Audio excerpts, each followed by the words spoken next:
Ukucacisa kulokho istatement ngazenzela mina kodwa kangisenze ngesandla sasingatypiwe. To explain to that, I reduced the statement to writing myself with my own handwriting, but it wasn't typed. Okay. And your handwritten statement, once you were satisfied with the contents thereof, you then initialed all the pages and signed the signing page and had it commissioned by Commissioner of Oaths, correct? Umusuqedile-ke wa-initial noma wasayina-ke emuva kokuthi-ke emuva kwalokho sasesikhomishina-ke. Yebo. Yes. And you are satisfied that the document... You said you know perjury. The basis why I'm asking you what is perjury is because you've told this court that you've come to testify here as a police officer. Ngikubuza-ke lokho ngoba uyiphoyisa ushilo nokuthi uzofakazela nanjengephoyisa. So what is perjury? Ngizofakaza njengephoyisa? Iphoyisa ngicanda umsebenzi wami. I'm here to testify as a police officer. I think a police officer is my work. Sir, you have introduced at the inception of your testimony, you were introduced as a warrant officer, as a constable, who's got 12 years in the service of the South African Police Services. So that's my point of departure. Uma uthulwa-ke lana noma uchazwa-ke uchazwa njengephoyisa elineminyaka-ke 12 isebenza. Ngiyavumelana nawe. I agree with you. Thank you. What is perjury? You said you know it. I was requested. I understand. I'm asking not to answer you. I don't understand it. Mhlambe ngiunderstand ngale ndlela bengizophendula ngayo. Mhlambe ngale ndlela bengizophendula ngayo. Mhlambe maybe I don't understand it. So in the manner in which I was going to answer you. But you've just said to me, you know what perjury is. You can give me the answer that you would have explained on what perjury is. Engiyicabangayo. The one I'm thinking. It's fine. You can tell me perjury is monkey, it's fine. It's you. When? What is perjury? When? What is perjury? Angiyazi. I don't know. We have just said you know what perjury is. We don't see the sense of this cross-examination with the greatest of respect to my learned friend.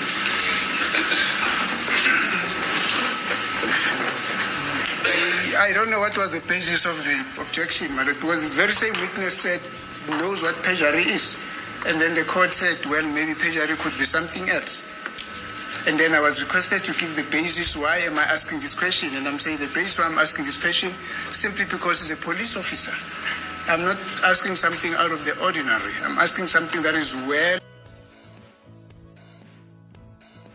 Ukucacisa kulokho istatement ngazenzela mina kodwa kangisenze ngesandla sasingatypiwe.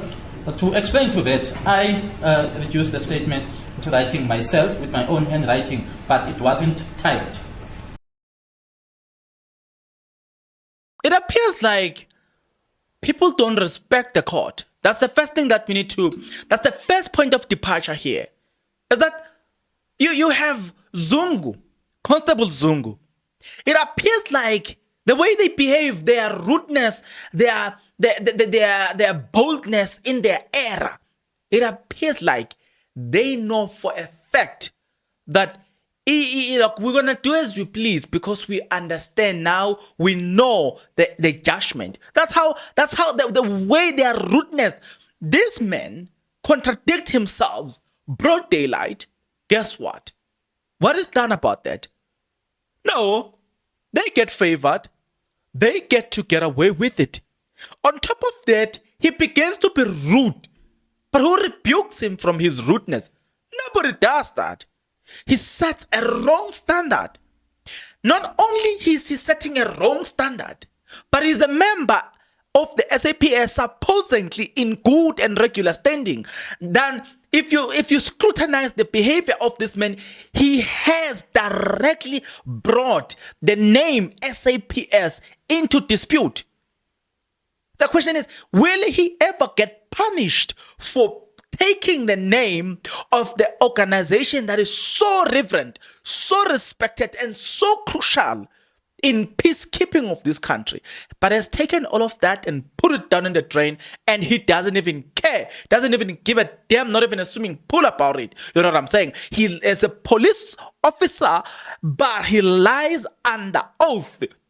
But who cares? Because his rudeness, it's like he's showing us a meekly finger. What are you going to do about it? Because the people that send me here are more powerful than most of you guys. So they will manage to keep me in my job, even if I'm lying under oath. He's lying under oath. He's a police. But he continues to live as if nothing happened and is continuing in that era. We proved from the beginning that this guy is lying.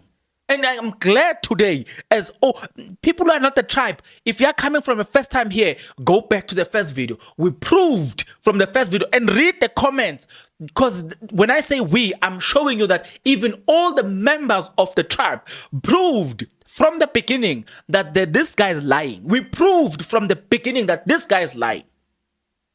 But before I get into this, let me see who's lying and who's not lying here. Are you not lying? So if you're not lying, then you need to stick around. As you stick around, if you're not lying, you need to subscribe, like the video, and comment in the comment section below. Why? Because we don't want to expose you at the end of the day that you are not subscribed. We don't want to expose you that you are among the 71% people who are not subscribed into this channel. We don't want to get to that point where we expose you. We have exposed this man, Zungu, but we will expose you if you're not subscribing now. If you don't like the video now. If you don't watch the ads. If you don't watch the ads that are coming along this video. If you don't watch this video until the end. We don't want to get to the point where we have to expose you. So to avoid us exposing you, you need to do it now. You need to subscribe now. You need to like the video now. Watch the video until the end now. Watch the ads now. Share the video now. Join, become a member of this YouTube channel from as little as 20 Rand a month now before we expose you. Let's talk about this. It pains me, and it pains me the most that I even have to address this. I have zero qualifications in the law faculty, right? And I've stated in one of my videos that my relationship or our relationship as the general public or civilians is that our relationship is that whatever happens in court, it affects us because it tells us, it inspires confidence, whether or not we should trust any judgment that comes from a court, right? But in this video, I wanted to specifically focus on witnesses. You must focus on this. There's only one or three witnesses that so far have been witnesses instead of going there to defend themselves, even under cross-examination. Now, I'm going to list them according to their chronological order. The number one guy that have set the bar so high and have shown what it means to be a witness. There's that guy. He is a police. His name is Mchali. I just forgotten his name. That's the witness that went into that stand and testify not to defend themselves. Even when he was cross-examined, that was the most honest guy I've met. Okay, I've never met him in life, but Mchali will tell you, guys, you all know mistakes happen. And Mchali makes you feel like you are now talking to a real human being who makes mistakes. And Mchali will acknowledge, guys, here, guys, you know you are human. Mchali is that type of a guy that even if he's asking money from you, you know what I'm saying? Hey, I'm hungry. You'll give without even feeling anything. You're like, let me buy Mchali lunch and leave Mchali. I don't have anything against Mchali. Mchali is a witness. Mchali stood there as a witness. The number two probably will be Lambastas, if I'm not mistaken. That white guy, let's give him his flowers. He did a great job. You know what I'm saying? As a witness. Number three is this other white guy as well. He works with Mangena. Somehow I felt like he was being honest. You know what I'm saying? So far, we've got three witnesses that have taken a stand. And according to their chronological order, number one is Mchali. Guys, give Mchali his flowers. give Mtali his flowers. Mtali has behaved like witnesses. The rest, they have behaved like in a rotten and stinking manner. You know what I'm saying? And we don't like that behavior. And we're not, Mangena, I haven't spoken about Mangena because Mangena is yet to be cross-examined. But nevertheless, this one is showing us a middle finger. He's like, what are you going to do about it? You know what I'm saying? He's like, it's like, let me give an example. What is happening with this current witness? He lies, and his lies, it shows that he's got that audacity because he knows the people that are backing him up. It's like he's being backed by the most powerful people in this country. People who are holding very crucial positions. He wouldn't have lied under oath. He wouldn't have been so confident and lying under oath. And as a police officer, he knows exactly the following consequences from lying under oath. He wouldn't have done that. You would have even heard from his tone, it would have started to drop. But instead of dropping, it's getting more bolder because it's like he knows nothing is going to happen to me. It has already been signed that go and lie. Nothing is going to happen to you. The same attitude you got from another officer of the law, Colonel Mhlahlo. Number 3, look, at least the guy that also respected us, Musia. Yeah, let's give Musia his props. Musia has some sorry guys. Musia has some respect. The way he was talking, Musia has got some respect. Though he lied, but in terms of respect, let's give it to Musia. So you've got this one, Zungu, disrespect, rude. Mhlahlo, a whole police officer who's serving in a high position, disrespect and rudeness. Zandi Khumalo, disrespect and rudeness. Tumelo, same. Mtogo, same. You know what I'm saying? The question that we need to have is, why is it easier for the defense to be reminded that they need to keep the decorum of the court, but these witnesses are not reminded? You know, we have a certain fear when you talk about a court. Guys, whenever they mention a court, we have a certain fear. Dr. Nande Pamakutumane, a thief of naught. Tabo Baxter, a thief of naught. But there's one thing that we know about them. As much as they are moneyed, but they respect the court. That's the least that we want. They respect the court. We appreciate that from them. Dr. Nande Pamakutumane, instead of showing us the middle finger, she will rather fake the tears and all the stuff, but the fact or the matter of the fact is she respects the court. Then you've got these ones that behave like they already know the outcome. The way they are behaving is like they already know the outcome. Speaking about knowing the outcome, you must look at their behavior, and then look at their behavior as you're looking at their behavior, and as you're looking at this one. I'll come back to this police. And then you listen to the judge. The judge says to us, he made a judgment last night, but the argument took place this today. So it means that whatever they was arguing about today was just a waste of time. They were just wasting time. He has already made his mind. What was the point of them arguing if he has already made his mind? They were not even supposed to waste their energy. He's a man that the judge always is saving time. Why didn't he save their time? By giving them judgment, because he already had the judgment written. That's what he said in court. It's on record when he said he made that judgment. Speaking about making that judgment, a person that behaves so disrespectful, I'll give an example.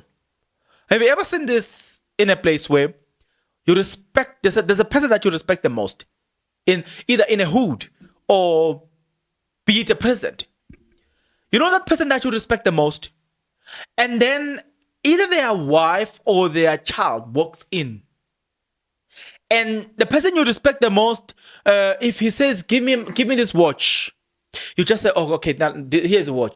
But the wife gets in there and say, and then start to sit in a place where we are told, nobody sits here. And the wife is told, no, nobody's supposed to sit here. And then she's like, I want to sit here. And the child gets into the house and say, we are told we need to follow this order. We can't eat here, and the child takes the food and eat where everybody is not supposed to eat, where we all know the reasons. Maybe there are books here, there are papers, so it makes sense not to eat here. The child eats here, and also not only eats here, also look makes these papers date and all the stuff. You know that attitude from the child, and then you then don't respect the man because you are respecting the man, but it's now a professionalism. It's the same thing that is happening in this case. We will end up not respecting judges, not respecting courts as we were respecting courts because of the type of witnesses that take a stand. It is as if they already know the outcome. Now, it even makes sense when the judge says he makes the judgment last night, but there was an argument the following day. How are we supposed to trust such a judgment? It appears like the witnesses such as Mhlahlo, Zandikumalo, Tumelo, Mhlahlo, Zandikumalo, Tumelo, Mtogo, okay, it's Zandi, Tumelo, Mtogo, Mhlahlo, look, this person, Zungu. Zungu lied. We all know, we have seen. He said that he didn't make that statement, right? But Chigi, he said he made a statement. He made some note. He had those things on writing. That's what he said. He had those things on writing. Then he gave it to them. They were writing it. Taking from what he has written. Chigi changes the statement. No. I didn't make the writings. I was speaking as they were writing. What are we supposed to do? It is on record. You gave them a written thing that they were copying from. The next thing, guys, how are we supposed to listen? How are we supposed to respect court? Like, I've already stated our relationship with a court. A court is one of these things that we're supposed to... Guys, a court is supposed to be respected by everybody because we don't know tomorrow. We might end up in court and judges are supposed to have seen our behavior somewhere and say, this guy is a respectful guy. You know what I'm saying? Judges are supposed to... We're not supposed to be attacking judges at all cost. But look at the behavior of these witnesses. It appears like they even know the judgment. So they don't care about the processes. They like, you can't have Zandikumalo going toe to toe with lawyers, and you feel like, you know what, this is disrespect to the lawyers. But what does the judge do to that? Nothing has been done about that. We can't have Tumelo disrespecting officers of the law. Advocate Ramasepedi, Nisi, Ngumalo, and Mshololo. We have seen it happen, transpiring in court. But what was done about that behavior? But as soon as the accused made that signs, then it's a big deal. It's even highlighted. You have Zungu, lies after lies after lies, and from there, on top of these lies after lies after lies, he then switched into this rude behavior and disrespecting our officers of the law. Advocate Ramasepedi, so far an advocate Timnis. But what was done about that? How do we feel about that? This place is a place of justice. And if you follow the word justice, there's the word just. And when you follow the word just, it means that if you're saying your behavior is just, you know, when you talk about God, you say he's just. What you are simply saying is that his actions are pure. He's neither on this side or that side. He's on the side of the truth, and he's going to treat you. You know what I'm saying? That is what we want to see. But wouldn't it be shocking if one day you were to hear that they already know the judgment? They already know how these things will end. Wouldn't it be shocking to you? Because the behavior and the audacity that the witnesses have, it's surprising. You can't have a man who have lied under oath. The judge remembers. But why wouldn't he remember that which we have already played? On record, I wrote. The notes are there. The notes are no longer there. Some I have them in my house. Safe house. Some I don't know. We could have understood the one that he doesn't know if he will find. I know I was writing in the receipts. It's like you don't care about us. You're showing us a middle finger. Hey, Batung, we are old here. We cannot be taken for a ride like this. No. Somebody's got to do something. We want to respect these offices. We from the bottom of my heart. Guys, I wanna respect that office. But witnesses, Zuma, the man who's been in and out in court, never seen Zuma going into a court and disrespecting judges. I've never. People that have been in I've seen criminals in court, high-profile criminals in court, but the way they behave, it's orderly. But these witnesses, who are supposedly witnesses, they behave like they've got everything to lose. Like they behave like there's something to lose to them. A witness has got nothing to lose. A witness is a person that have seen something. You're supposed to be there to tell nothing but the truth. And an exemplary to that, it is Mchali. Charlie went there to tell us about what he knows. And that guy has taken the bar so high. We are expecting every witness to abide by such a standard of being a witness. So respectful, so calm, and always sticking to what he knows and tell us what we know. Mchali has been the best.